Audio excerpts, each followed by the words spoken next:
Happy morning guys. இன்னைக்கு நம்ம பார்க்க போகிற வெஹிக்கிள் மைக்ரா பார்த்தோன்னா டீசல் வேரியன்ட் வெஹிக்கிள் பார்த்தோன்னா கேரேஜுக்கு டோவிங்கில் தான் கொண்டு வந்திருந்தாங்க. எதனாலும் பார்த்தோன்னா clutch failure. Many types of clutch failure இருக்குது. அதில் one type of clutch failure தான் இன்றைக்கி அட்டன் பண்ண போகிறோம். மைக்ராவில் பார்த்தோன்னா கிளச் ஃபங்க்ஷன் ஆகலன்றதை எப்படி ஐடென்டிஃபை பண்ணுறதுன்னு பார்த்தோன்னா, எப்போதுமே நம்ம கிளச்சை ப்ரெஸ் பண்ணும்போது ஒரு ஃபீல் இருக்கும். அந்த ஃபீலும் இல்லை, கிளச் பெடலும் உள்ளே போய் லாக் ஆகிட்டு ரிட்டர்ன் ஆகலை அப்படின்னாலே ரெண்டு கம்ப்ளைண்ட் தான். ஒன்று pedal MC, clutch slave cylinder. மைக்ராவில் பார்த்தோன்னா ஸ்லேவ் சிலிண்டர் தான் டேமேஜ் ஆயிருக்கு. இது எப்படி ஐடென்டிஃபை பண்ணணும்னு பார்த்தோன்னா, கீழே பார்த்தோன்னா பிரேக் ஆயில் லீக் ஆயிருக்கு. கிளச்சுக்கும் பிரேக்குக்கும் என்ன சம்மந்தம்னு கேட்டிங்கன்னா, பிரேக் ஆயிலில் தான் கிளச்சே ஆப்ரேட் ஆகும். கரெக்டாக gear box joint and brake oil leak ஆகுறதுனால ஸ்லேவ் சிலிண்டர் தான் டேமேஜ் ஆயிருக்குன்றதை கன்ஃபார்ம் பண்ணிக்கலாம். அதுக்காக வெறும் ஸ்லேவ் சிலிண்டர் மட்டும் சேஞ்ச் பண்ணால் போதுமா அப்படின்னு கேட்டிங்கன்னா அதுவும் கிடையாது. ஏன் அப்படின்னு பார்த்தோன்னா, கிளச் பிளேட் ஃபெயிலியர் ஆகிறதுக்கு முன்னாடியே சம் வெஹிக்கிள்ஸில் ஸ்லேவ் சிலிண்டர் ஃபெயிலியர் ஆகிடும். நம்மளுக்கு அந்த சிம்டம்ஸ் இருக்கும், பட் அந்த சிம்டம்ஸை நம்ம இக்னோர் பண்ணிட்டோம் அப்படின்னா வெஹிக்கிள் பார்த்தோன்னா பிரேக் டவுன் ஆகிடும். மைக்ராக்கு கிளச் அசம்பிளியோடு சேர்த்து பீரியாடிக்கல் மெயின்டெனன்ஸும் தான் பண்ண போகிறோம். ஸோ அதுக்கான மெட்டீரியலையும் சேர்த்து பர்ச்சேஸ் பண்ணிட்டு கொண்டு வந்தாச்சு. பவர் அசம்பிளி பக்கத்தில் எல்லோ கலரில் இருக்கே, அது என்னன்னு கேட்டிங்கன்னா அது வேறு ஒன்றும் இல்லை, கிளச்சு சென்டர் பார்த்து கரெக்டாக ஃபிட் பண்ணுறதுக்காக வர டூல். அதை எப்படி செக் பண்ணுன்றதை நான் ஷோ பண்ணுறேன். ஃபஸ்ட்டு பார்த்தோன்னா கிளச் பிளேட்டை கீர் பாக்ஸ் சைடில் கரெக்டாக ஃபிக்ஸ் பண்ணி ஃபிட் பண்ணிடலாம். அதுக்கப்புறம் இந்த டூலை வச்சு கிளச் பிளேட்டுக்கு சென்டரில் இருக்க ஹோல்ஸில் கரெக்டாக ஃபிட் பண்ணோம் அப்படின்னா ஈஸியாக கிளச் பிளேட் பார்த்தோன்னா சென்டரில் அலைன் ஆகிடும். மற்ற வண்டி மாதிரி நம்ம ரொம்பலாம் ஸ்ட்ரெயின் பண்ணி பார்க்க வேண்டியன்ற அவசியம்லாம் இல்லை. இந்த டூல் இருக்கிறதுனால ரொம்ப ஈஸியாக சென்டர் பார்த்தோன்னா அலைன் பண்ணிடலாம். எல்லா வண்டிக்கும் இதுக்கு வருமானு கேட்டிங்கன்னா வராது. சம் வெஹிக்கிள்ஸில் லுக்கில் மட்டும் இந்த டூல் வந்து தருவாங்க. டூலை வச்சு சென்டர் அலைன் பண்ணிவிட்டு கிளச் பிளேட் சென்டரில் தான் இருக்கான்றதை செக் பண்ணோன்னா பக்காவாக சென்டரில் இருக்கும். அப்புறம் என்ன, டூலை வச்சு ஈஸியாக கிளச் பிளேட் கவர் அசம்பிளியை நம்ம ஃபிட் பண்ணியாச்சு.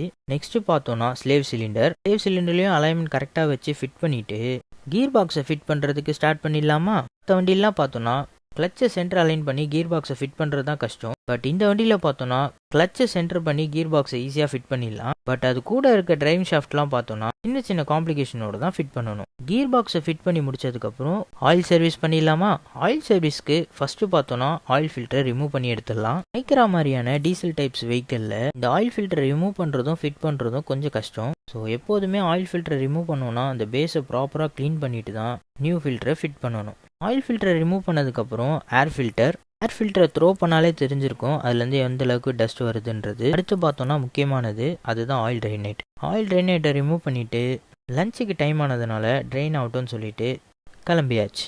ஆயிலோட திக்னஸை பார்க்கும் போதே உங்களுக்கு தெரிஞ்சிருக்கும் வெஹிக்கிள் எந்த அளவுக்கு ரன் ஆகிருக்குன்றது. லஞ்சை முடிச்சுட்டு வந்ததுக்கப்புறம் ஏசி ஃபில்டரை செக் பண்ணோம், அது கம்ப்ளீட்டாக பிளாக்கு.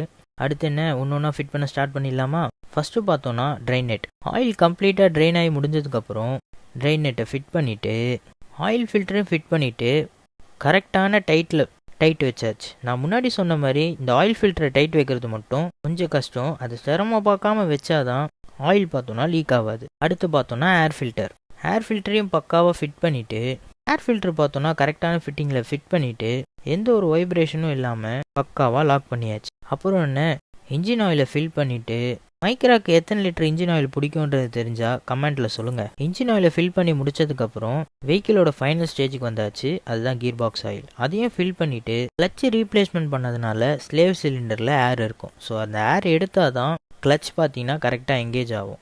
ஏர் எடுத்ததுக்கப்புறம் வெஹிக்கிளை ஸ்டார்ட் பண்ணிவிட்டு 5 to 10 minutes ஹைடில் ரன் பண்ணிவிட்டு வெஹிக்கிள் ரன் ஆகும் போதே எல்லாமே கரெக்டாக ஃபிட் பண்ணியிருக்கோமான்றதை செக் பண்ணிவிட்டு ஏதாவது லீக்கேஜ் இருக்கான்றதை ட்ரையலுக்கு முன்னாடி செக் பண்ணிக்கணும். செக் பண்ணி முடிச்சதுக்கப்புறம் வெஹிக்கிளை பார்த்தோன்னா ட்ரையலுக்கு எடுத்தாச்சு. மைக்ராவில் ஏபிஎஸ் கம்ப்ளைண்ட் இருக்கிறதுனால ஸ்பீடாமீட்டர் ஒர்க் ஆகாது. ட்ரையல் முடிச்சதுக்கப்புறம் அகைன் எல்லாத்தையுமே ஒரு வாட்டி செக் பண்ணிவிட்டு வெஹிக்கிளை பார்த்தோன்னா சூப்பராக ரெடி பண்ணியாச்சு.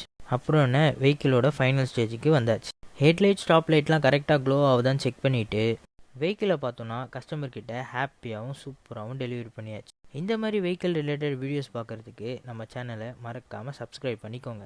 தேங்க்யூ.